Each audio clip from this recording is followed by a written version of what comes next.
regarding the claim by British intelligence that Russia is sowing chaos on the streets of Britain. Listen to me. Thank you for reminding me about this part. Well, this is complete nonsense. You see, what is happening on the streets of some European cities is the result of the domestic policies of these countries. But you and I know, I have already said this, the European economy is balancing on the brink of recession, and the leading economies of the Eurozone are in recession, in fact. If there is some small growth, 0.5%, it will be due to the South, where there is no such serious production due to real estate, the tourism industry, and so on. But are we to blame for this? What do we have to do with it? Western countries, European ones, just went and refused our energy resources. Well, we are not refusing. By the way, there is still one pipeline under the Baltic Sea, Nord Stream 2. What does it cost the German authorities? Just press a button and everything starts. But they do not do this for political reasons. And their most important partner, I don't know for what reasons, created conditions when an entire sector of the German economy is moving to the USA because the authorities there create more complementary conditions for business. And primary energy resources there are 3 times cheaper, in my opinion, or even 4 times cheaper than in Europe. Different tax conditions, targeted actions.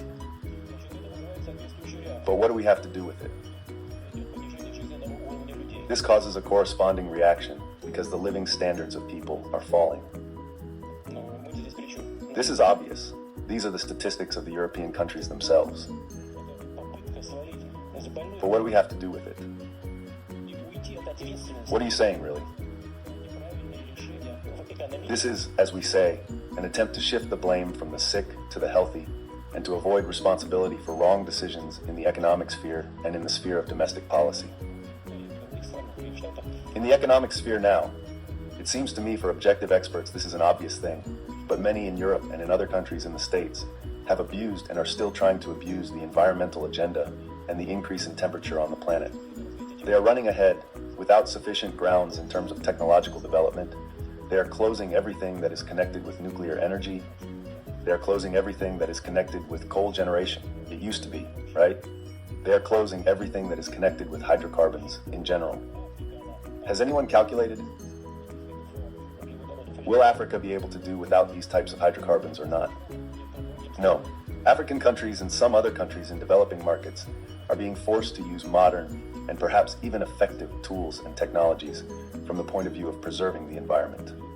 But they cannot buy them. There is no money. Well, give them money then. And no one gives them money. But they are forcing tools. I believe that these are tools of neocolonialism, when they bring these countries down and make them again depend on Western technologies and loans. The loans are given on terrible terms. The loans are impossible to repay. This is another tool of neocolonialism.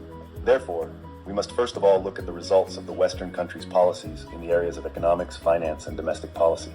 And people, of course, are afraid of the aggravation of the international situation connected with the escalation in various conflict zones, both in the Middle East and in Ukraine. But we are not the ones who are engaged in this escalation. Those who are on the other side always play for the aggravation. Well, we are ready for this escalation. Think about whether those countries that are doing this are ready. Arish Mohammed, correspondent for the Moscow